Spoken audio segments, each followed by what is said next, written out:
Good morning friends last lecture में हम लोगों ने जो एंड पॉइंट था उसमें हम लोगों ने इरेशनल नंबर के बारे में डिस्कस किया हुआ था और एक नंबर थी ये √2, जिसको हम लोग प्रूव कर रहे थे कि √2 एक इरेशनल नंबर है। लेकिन वीडियो के लास्ट तक ये कंप्लीट नहीं हो पाया था, उसके पहले ही वीडियो क्लोज हो गया था। तो यहीं से हम लोग स्टार्ट करते हैं कि इरेशनल नंबर होती क्या है। इसको हम लोगों ने डिस्कस किया हुआ था कि वे सभी numbers, all those numbers which is not rational number is called irrational number. Okay, तो इस क्वेश्चन को जो हम लोगों ने प्रूफ किया था उसको फिर से हम लोग स्टार्ट से प्रूफ करेंगे कि √2 हो या सिमिलर लाइक दिस, जितने भी नंबर्स हों इस फॉर्म की। सबसे पहले तो ये देख लेते हैं कि इरेशनल, एक बार फिर से रिपीट कर देते हैं, इरेशनल है क्या। इरेशनल नंबर, ओके, इसको बोलते हैं अपरिमेय संख्या। अपरिमेय संख्या, ओके। और जितनी भी इस फॉर्म की होती हैं, P/Q फॉर्म की जितनी भी नंबर्स हैं उनको हम लोग परिमेय संख्या बोलेंगे, बशर्ते एक शर्त है उसके साथ। यहाँ पे इसको हम लोग ऐसे डिफाइन कर सकते हैं कि P/Q यानी इस तरीके से होगा, लेकिन और जो P और Q होंगी वो कैसी होंगी, P एंड Q ये दोनों क्या होंगे, इंटीजर्स होंगे। और कोई कंडीशन नहीं है इंटीजर्स के साथ, इंटीजर्स पॉजिटिव होगा कि निगेटिव होगा कि जीरो इंटीजर्स होगा। P और Q इंटीजर्स होंगे और उसके आगे दूसरी कंडीशन ये लगी हुई है कि Q की जो वैल्यू होगी वो इक्वल टू 0 नहीं होगी। And P and Q are coprime. ये क्या है, ये को प्राइम होने चाहिए। तो को प्राइम का मतलब ये होता है कि अगर कोई भी दो नंबर्स दी हुई हैं, चाहे नंबर्स हो चाहे इंटीजर्स हो, जिसके बारे में हम डिस्कस करेंगे, चाहे नंबर्स, अगर नंबर्स की अगर बात करते हैं तो वो दोनों नंबर को प्राइम होंगे जिनका जीसीडी 1 होगा। नेचुरल नंबर की बात करते हैं तो वे सभी नेचुरल नंबर्स, वे दो नेचुरल नंबर जिनका जीसीडी को प्राइम के साथ जहाँ पे को लगेगा वहाँ पे 2 ही होगा। ओके, तो जिसका जीसीडी 1 होगा उसको को प्राइम बोलते हैं। फिलहाल P/Q के फॉर्म में जो नंबर्स नहीं होंगी उनको हम लोग बोलेंगे अपरिमेय, इरेशनल बोलते हैं। यहाँ पे कंडीशन ये है कि इरेशनल का फॉर्मेशन कैसा होता है, देखने में कैसी होती है, तो देखने में वो बिल्कुल इस तरीके से होती है। और जहाँ पे P क्या है, कहीं कहीं पे लिखा है नेचुरल नंबर, लेकिन नेचुरल नंबर की बात नहीं है, वो P क्या है, यहाँ पे प्राइम है। P क्या है, P एक प्राइम नंबर है। तो इस चीज को याद रखिएगा। जैसे कि √2, √3, अगर किसी भी नए इरेशनल नंबर के साथ कोई भी नंबर अगर हम जोड़ भी देते हैं, चाहे नेचुरल नंबर ही जोड़ दें, तो वो भी तब भी वो क्या रहेगी, वो इरेशनल नंबर ही रहेगी। इरेशनल नंबर को किसी भी नंबर के साथ अगर अटैच कर देते हैं तो वो क्या रहेगी, इरेशनल। चाहे अटैच का मतलब चाहे सब्ट्रैक्ट कर दें, चाहे मल्टीप्लाई कर दें। सपोज दैट जैसे ये हमने लिख दिया, तो ये भी एक, इसको हम प्रूव भी कर सकते हैं। 2√3 ये भी एक क्या है, ये भी एक इरेशनल नंबर है। तो प्रूफ करते हैं हम लोग, क्या प्रूफ करते हैं, प्रूफ ये करते हैं कि √2 स्टेटमेंट है, क्या है, √2 इज एन इरेशनल नंबर।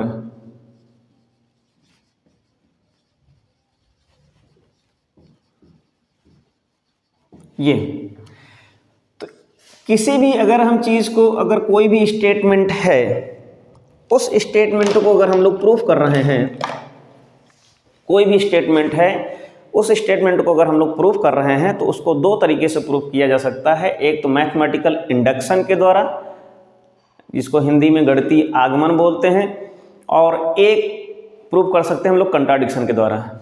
इन्हीं के द्वारा ही हम जितनी भी थ्योरम्स हैं, चाहे जितने रिजल्ट हों, उनको हम लोग क्या करते हैं, प्रूफ करते हैं। तो यहाँ पे इसको हम लोग क्या करेंगे, कंट्राडिक्शन, बाय कंट्राडिक्शन से हम लोग इसको प्रूफ करेंगे। तो मैं सबसे पहले लिख भी दे रहा हूँ किस तरीके से इसको प्रूफ किया जाएगा।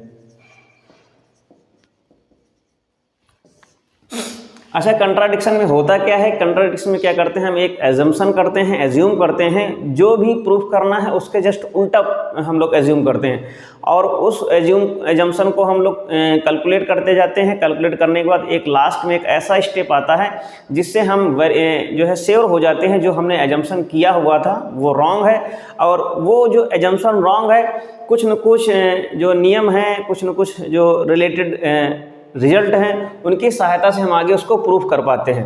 तो यहाँ से हम लोग क्या करेंगे, कंट्राडिक्शन से इसको प्रूफ करेंगे। कंट्राडिक्शन से ये होगा कि यहाँ पे हम लोग क्या करेंगे, एज्यूम करेंगे, लेट्स एज्यूम, ये एक हम कल्पना करेंगे कि √2 क्या है, is a rational number. Okay, rational number है, तो अगर रेशनल नंबर है then we can write this √2 is equal to a/b या p/q, कुछ भी लिख सकते हैं, इस फॉर्म में होगी। और तो यहाँ से इसका स्क्वायर कर देंगे तो यहाँ से कितना हो जाएगा, ये इसका स्क्वायर हो जाएगा तो ये हो जाएगा 2 हो जाएगा, यहाँ से हो जाएगा a² on squaring both sides. Then we have a² is equal to 2b², ये हमें एक रिजल्ट मिल जाएगा। अब ये रिजल्ट ये शो करता है कि जो 2 है डिवाइड्स करता है 2b² को, श्योर डिवाइड करेगा। इस नंबर को अगर हम लोग देखेंगे तो 2b² के क्या करेगा, 2 डिवाइड करेगा। इसका मतलब ये है, इम्प्लाइज दैट अगर इसको डिवाइड कर रहा है तो ये इसको भी डिवाइड करेगा, क्योंकि इक्वल है। जो कंडीशन इसके साथ अप्लाई होगी वही कंडीशन इसके साथ अप्लाई होगी। इम्प्लाइज दैट 2 डिवाइड्स a², इस चीज़ को याद रखिएगा। एक रिजल्ट ये है कि अगर 2 क्या है, एक प्राइम है, यहाँ पे 2 को एज हम ट्रीट करेंगे प्राइम। ओके, तो एक रिजल्ट ये है कि अगर if p is a prime and p divides a², इसको ध्यान से देखिएगा। अगर p क्या है, p एक प्राइम है एंड p क्या करता है, p डिवाइड करता है a² को, then implies that p divide करेगा उसके विदाउट स्क्वायर को। कोई भी नंबर ले लेते हैं, यहाँ से इसको हम लोग क्या करते हैं, क्लैरिफाई भी कर देते हैं, वेरीफाई कर देते हैं। कह रहा है कि p अगर प्राइम है तो यहाँ पे हमने ले लिया 3। ओके, 3 अगर डिवाइड करता है, 3 डिवाइड करेगा 9 को, तो इसका मतलब ये है उसके विदाउट स्क्वायर को भी डिवाइड करेगा। ये 9 किसका स्क्वायर है, 3 का स्क्वायर है, तो यहाँ पे क्या होगा, 3 डिवाइड्स 3। और कोई नंबर ले लेते हैं, जैसे लिखा कि अगर 2 डिवाइड कर रहा है 16 को, तो इसका मतलब ये है 2 डिवाइड करेगा 4 को भी डिवाइड करेगा। ये इस तरीके से हम लोग इन रिजल्टों को देख सकते हैं। तो कंटिन्यू करते हैं उसी के आगे।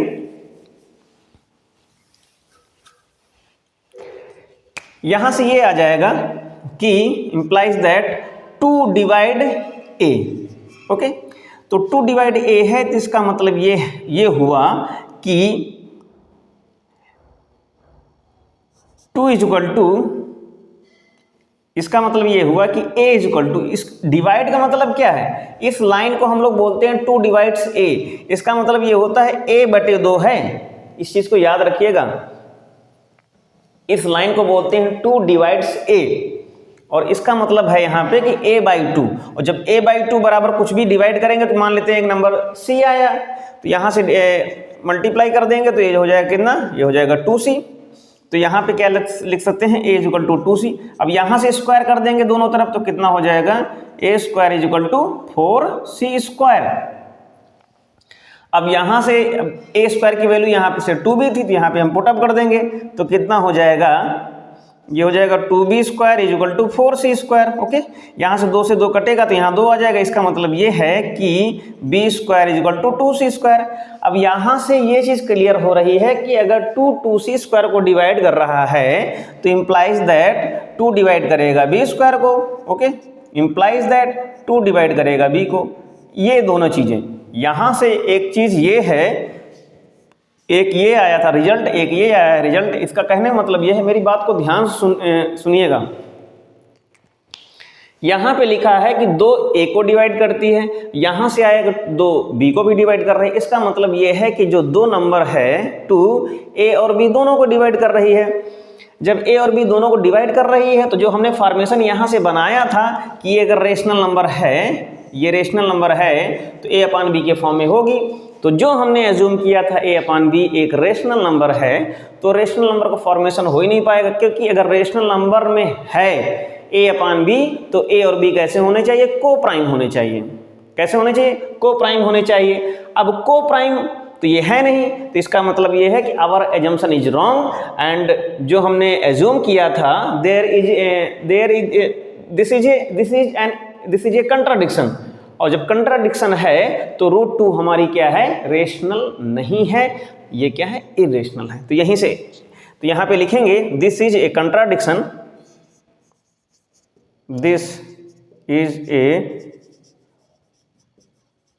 Contradiction and our assumption is wrong. तो इसका मतलब ये है √2 क्या है, एक इरेशनल है ये। तो इस तरीके से आप लोग देख सकते हैं।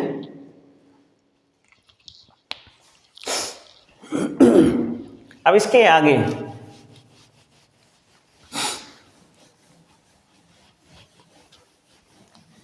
जो हम लोग बात करने जा रहे हैं वो क्या है, decimal expansion of real number. Decimal expansion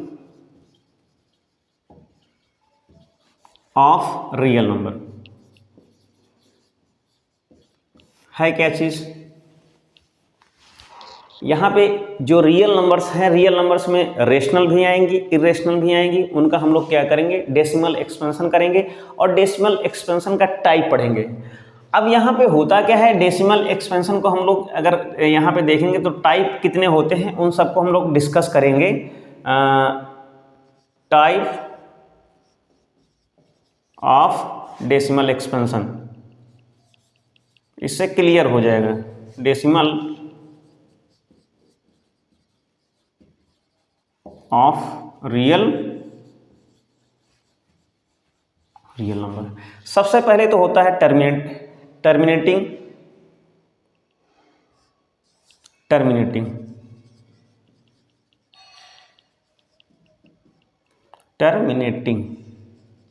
ये। दूसरा है नॉन टर्मिनेटिंग, और नॉन टर्मिनेटिंग में दो हैं, नॉन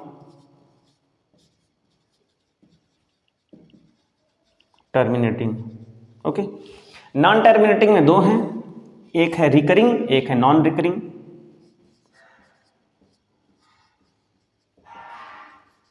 एक है नॉन रिकरिंग।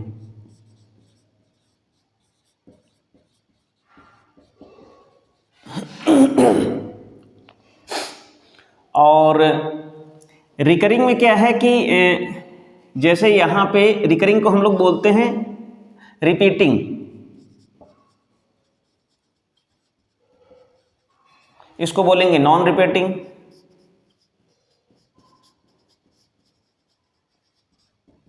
ये इतने सारे, इन सबको आप लोग टाइप को देख सकते हैं। टर्मिनेट का मतलब होता है एकदम से, यानी कि रुक जाना, यानी स्टॉप। ओके, अब यहां पे क्या है, ये नॉन स्टॉप होगा, नॉन स्टॉप। ये टर्मिनेटिंग क्या है, हम लोग इसको एग्जांपल से देखेंगे कि जैसे कि अब आप लोग जो मैं बोल रहा हूं उसको ध्यान से अगर सुनेंगे तो अपने माइंड में एक इमेजिनेशन बना सकेंगे कि नंबर्स कैसी होंगी, उनका डेसिमल एक्सपेंशन किस टाइप का होगा। सपोज दैट कोई भी अगर हम लोग क्या करते हैं, रियल नंबर लेते हैं। रियल नंबर का मतलब यह है कि एक रेशनल फॉर्मेशन लेते हैं। जैसे कि सपोज दैट हमने लिया 1/2 लिया, तो 1/2 जैसे हम लेंगे तो इस चीज़ को समझने की कोशिश कीजिएगा कि हो क्या रहा है। 1/2 मैंने लिया, अब जब 1/2 लेंगे तो 1/2 का अगर हम लोग एक्सपेंशन करेंगे, डेसिमल एक्सपेंशन करेंगे तो कितना जाएगा, डेसिमल होगा, और यहाँ पे क्या हो जाएगा, 2 5 जा 10 हो गया। ओके, अगर हम लोगों ने 1/4 लिया तो ये क्या होगा, पॉइंट हुआ, और कितना हुआ, 2 हुआ, ये हो गया। यानी कहने मतलब ये है कि जैसे डेसिमल लगेगा, डेसिमल लगने के बाद कुछ फाइनाइट यानी फिक्स स्टेज के बाद हमारा रिमाइंडर 0 हो जाता है। रिमाइंडर इन सेंस ऑफ जब हम इसको डिवाइड करते हैं, जैसे 1/2 का मतलब क्या है, 2 से डिवाइड किया 1 को तो यहाँ पे डेसिमल लगा, यहाँ पे 0 हुआ तो 2 5 जा 10 हो गया, तो रिमाइंडर क्या आ गया, 0 आ गया। यहाँ पर भी रिमाइंडर 0 आ गया। तब जब इस तरह के केस होते हैं, जब रिमाइंडर हमारा 0 हो जाता है, मतलब आफ्टर डेसिमल, कुछ स्टेज के बाद, सर्टेन स्टेज के बाद हमारा डेसिमल, हमारा रिमाइंडर 0 हो जाए तो उसको बोलेंगे, हम लोग बोलेंगे टर्मिनेटिंग। तो इस चीज़ को याद रखिएगा, ओके। तो क्या बोलेंगे, इसको टर्मिनेटिंग बोलेंगे। लेकिन नॉन टर्मिनेटिंग तब बोलेंगे जब उसका डेसिमल के बाद, सर्टेन स्टेज के बाद जब हम लोग डिवाइड करते हैं तो रिमाइंडर 0 नहीं होता है, तब उसको बोलेंगे। अच्छा 0 नहीं होगा तब कैसा होगा, तब इस तरीके से कुछ एग्जांपल देख सकते हैं। जैसे कि हम लोगों ने देखा कि जैसे लिखा हमने 2/3 देखा, ओके। जो 2/3 जब करेंगे तो इसमें क्या आएगा, 0.66666 इस तरीके से आता जाएगा, ठीक। तो इस तरीके से आता जाएगा। लेकिन और एक जैसे हमने 1/3 लिया, दशमलव यानी 0.3333333, यानी कि आगे क्या है, एक इनफाइनाइट लेंथ तक जो है ये रिपीट करता रहेगा, रिपीट करता रहेगा, रिपीट करता रहेगा। तब उसको हम लोग बोलेंगे, उसको बोलेंगे हम लोग non terminating. Non terminating condition क्या है, ये बोलेंगे। Non terminating repeating, non terminating recurring बोलेंगे। रिकरिंग का मतलब ये होता है बार बार क्या है, आगे स्टेप टू स्टेप बढ़ते जाना। अब यहाँ पे एक नंबर हम ले रहे हैं कि उसको हम लोग नॉन रिकरिंग कैसे बोलेंगे। जैसे सपोज दैट हमने √2 ले लिया। अब √2 की जो वैल्यू होती है, वो √2 की वैल्यू क्या होती है, 1.4136 है, 1356 370995 इस तरीके से है, कहीं रिपीट नहीं कर रही है। √2 क्या है, इस तरीके से और भी बहुत सारी नंबर्स हैं। अब जैसे ये √2 किसकी वैल्यू है, ये जो √2 है। अच्छा √2 के अलावा अगर हम लोग यहाँ से पाई लें, पाई भी क्या है, एक नॉन रिपीटिंग है।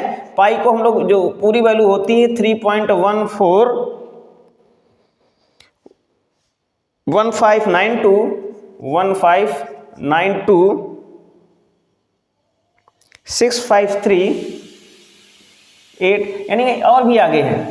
तो यहाँ पे क्या है, ये टर्मिनेट तो कर रही है। टर्मिनेट का मतलब है कहीं पे स्टॉप नहीं हो रही है, कहीं पर स्टॉप नहीं हो रही, ये भी कहीं पे स्टॉप नहीं हो रही, आगे भी इस तरीके से क्या है, अगर डिवाइड करते जाएंगे तो होता जाएगा इस तरीके से।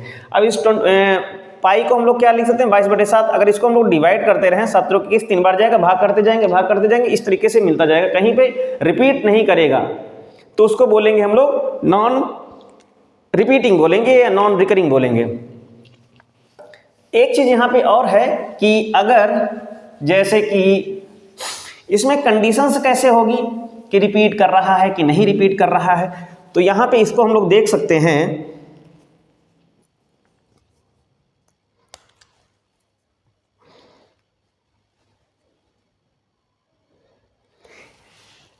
जरा इस चीज को ध्यान से देखिएगा।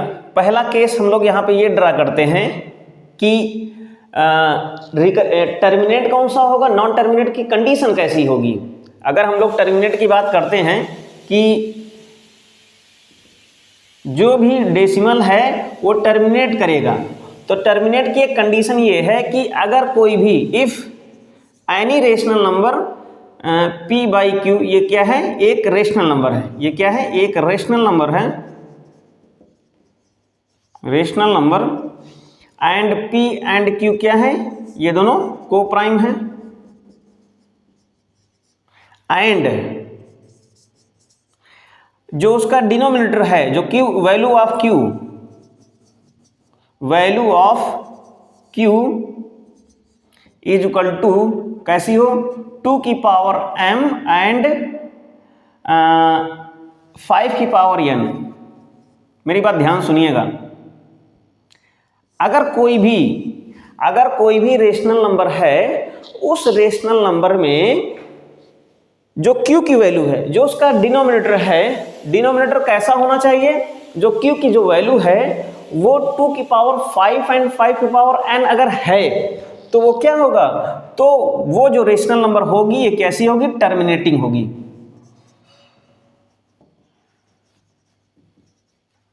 ओके, ये अगर टर्मिनेटिंग है तो ऐसी होगी। और ये क्या है, एक इसका कन्वर्स भी यही है, if any rational number of form of p upon q is terminating then the value of जो डिनोमिनेटर होगा इस form of 2 to power m into 5 to power n हो जाएगा। यानी जो भी डिनोमिनेटर है वो ब्रेक हो जाएगा, 2 की घात में और 5 की घात में टूट जाएगा। इसका कन्वर्स क्या कहता है, अगर कोई भी रेशनल नंबर है और उसका जो डिनोमिनेटर है वो 2 की पावर 5 और 5 की पावर n इस फॉर्म में है, तो वो जो रेशनल नंबर होगी वो क्या है, टर्मिनेटिंग होगी। तो इसका कन्वर्स है, तो कहने मतलब ये है कि टर्मिनेटिंग कौन सी नंबर होंगी, जो इस फॉर्म की होगी। जैसे मैंने लिया यहाँ पे, जैसे ले लिया कि 1/100, ये टर्मिनेटिंग है कि नॉन टर्मिनेटिंग है, तो यहाँ पे क्या करेंगे, 1 तो 1 ऊपर है ही, डिनोमिनेटर को हम लोग क्या कर सकते हैं, 25 चौको 100 इस तरीके से तोड़ा तो 1/2, 2 की घात ये हो जाएगा, 5 ये हो जाएगा। ओके, तो कहने मतलब ये है कि ये इस फॉर्म में है। जैसे कि हम लोगों ने जैसे ले लिया सपोज दैट 1/4 ले लिया, तो 1/4 को क्या लिख सकते हैं, 1/2 स्क्वायर इंटू 5 की पावर 0 इस तरीके से लिख दिया। तो ये भी बात तो वही हुई। तो इस तरीके से हम लोगों ने देखा कि टर्मिनेटिंग क्या होगा। आई थिंक कि ये कॉन्सेप्ट आप लोगों को समझ में आ गया होगा कि टर्मिनेटिंग क्या होता है और नॉन टर्मिनेटिंग क्या होता है। तो यहाँ पे हम लोग क्या करते हैं, एक क्वेश्चन इस तरीके से जो नॉन टर्मिनेटिंग का उसे सॉल्व करते हैं। टर्मिनेटिंग में कुछ ज़रूरत ही नहीं, क्योंकि वो कुछ स्टेप के बाद वो कंप्लीट हो जाएगा। यहाँ पे क्वेश्चन दिया है कि इसे फ्रैक्शन में, डेसिमल से फ्रैक्शन में कन्वर्ट करना है। वो क्या है, 2.2 और लिखा हुआ है 3। ये इसकी जगह पे जैसे हम लोग लिख दें कि 0.3.6, इनको हम लोग डेसिमल में कैसे, डेसिमल से फ्रैक्शन में कैसे कन्वर्ट करेंगे। तो यहाँ पे क्या करेंगे, सपोज दैट ये, इसका मतलब क्या है, ये अगर हम लोग इसको एक नंबर मान लेते हैं, x एज्यूम कर लेते हैं ये, तो इसका मतलब ये है कि x इक्वल टू 2, ये क्या है 2 3 2 3 2 3 इस तरीके से बढ़ता जाएगा। यानी जो जिसके ऊपर बार लगा है तो वो क्या है, रिपीट करती जाएगी नंबर। तो यहाँ से क्या करेंगे, जितने पे, एक चीज़ और ध्यान दीजिएगा, जितने पे बार लगा है, जितने डिजिट पे बार लगा है उसका मतलब है 2 डिजिट। 2 डिजिट का मतलब क्या है, 100। इस चीज़ को ध्यान रखिएगा। 1 डिजिट का मतलब क्या है, 10। 3 डिजिट पे लगा है तो 1000। इस तरीके से करते हैं। तो एक इक्वेशन फॉर्म इसको हम लोग इसको कर देंगे 1। अब इसमें 100 से मल्टीप्लाई करेंगे क्योंकि 2 डिजिट में है, तो यहाँ से कितना हो जाएगा, 100x is equal to 2 point. तो पॉइंट क्या है, हट जाएगा। ओके, हटेगा तो यहाँ से क्या, इसमें जब मल्टीप्लाई कर देंगे तो यहाँ पे क्या है, इधर डेसिमल आ जाएगा। तो ये कितना हो गया, 2 2 3, ये हो जाएगा, ये कितना हो जाएगा 2 3 2 3 2 3 इस तरीके से आ जाएगा। इसको हम लोग 2 रख देंगे। इस चीज़ को ध्यान में रखिएगा। यानी कहने मतलब है जब 100 से मल्टीप्लाई किया तो ये क्या है, डेसिमल इधर जंप कर गया तो यहाँ से स्टार्ट हो गया। लेकिन इसकी वैल्यू और इसकी वैल्यू सेम है क्योंकि वो कहीं ख़त्म ही नहीं हो रहा है, इनफाइनाइट टाइम्स तक जा रहा है। तो अब इन दोनों को सब्ट्रैक्ट कर देंगे 2 में, तो इसको इसमें सब्ट्रैक्ट करेंगे, कितना आ जाएगा, ध्यान से देखिएगा। तो ये हो जाएगा 99x हो जाएगा, और इसमें 100 सब्ट्रैक्ट करेंगे तो 221 हो जाएगा। और इसके बाद जो डेसिमल में इसको घटाएंगे तो ये इसकी वैल्यू क्या है, 0 हो जाएगी पूरी। तो यहाँ पे 221 आ जाएगा। तो यहाँ से x की वैल्यू को हम लोग कैलकुलेट करेंगे तो 221/99 आ जाएगा। ये इस तरीके से इसको सॉल्व कर सकते हैं, और मौखिक भी सॉल्व कर सकते थे। इसका मतलब ये क्या थी, जैसे हमने लिखा इसको 2 प्लस ये था 0.23 ये, तो इसमें इसको डायरेक्ट कर सकते थे। तो ये कितना हो जाता, 23/99। ये मल्टीप्लाई करते, सॉल्व करते तो भी ये कितना आ जाता है, 221/99। ये प्रॉपर वे है। यहाँ से भी टाइम बहुत नहीं लगने वाला है, मौखिक है, मुश्किल से वही 10-15 सेकेंड का सवाल है, ये हो जाएगा। अब जैसे यहाँ पे ये दिए हुए क्वेश्चन, तो इनको भी हम लोग देख लेते हैं कि ये 0.3 लिखा हुआ है, तो यहाँ से क्या करेंगे, इसको लिख देंगे 0.3 बार, और ये कितना हो जाएगा x is equal to 0.3333 and so on. और यहाँ पे हम क्योंकि एक डिजिट के ऊपर बार लगा है, इसलिए क्या करेंगे, हम उसमें 10 से मल्टीप्लाई करेंगे, तो ये हो जाएगा कितना 3.33 एंड सो ऑन। सब्ट्रैक्ट करेंगे इन दोनों में, तो यहाँ से कितना आ जाएगा 9x हो जाएगा, यहाँ से कितना हो जाएगा 3, क्योंकि इन सब में घटा सब्ट्रैक्ट हो जाएगा, तो यहाँ से x की वैल्यू कितनी आ जाएगी 3/9। तो इसका मतलब कितना हो जाएगा 1/3। ये इसको सॉल्व करेंगे तो यहाँ से कितना आ जाएगा, इसको अगर हम सॉल्व करेंगे तो x की वैल्यू कितनी आ जाएगी 6 है, और 6 में अगर हम लोग अगर x है तो 9 हो जाएगा, तो इसमें इसको सब्ट्रैक्ट करेंगे तो कितना आ जाएगा, ये 6 ही रहेगा, तो यहाँ से 6/9 आ जाएगा। तो इसको हम लोग 2 2 जा 6 एंड 3 जा 9, तो x की वैल्यू कितनी आ जाएगी 2/3। इस तरीके से सॉल्व कर सकते हैं। तो अभी ये मॉर्निंग का जो लेक्चर है बस इतना ही हम लोग करते हैं, फिर इवनिंग में मिलते हैं। इवनिंग में हम लोग क्या करेंगे कि रेशनलाइजेशन जो भी है, चाहे डिनोमिनेटर का हो चाहे रेशनल नंबर का हो, रेशनलाइजेशन हो, उसको हम लोग देखेंगे। और एक सबसे इम्पॉर्टेंट चीज़ है आप लोगों से कि चाहे रेशनल नंबर हो, चाहे रियल नंबर हो, चाहे इरेशनल नंबर हो, उसको हम लोग नंबर लाइन पे रिप्रेजेंट करेंगे, दिखाएंगे। तो ये एक बहुत ही इंपॉर्टेंट चीज़ है जिसको आप लोग देख सकते हैं वहाँ पे। तो मिलते हैं शाम को नेक्स्ट लेक्चर पे। Thank you, take care.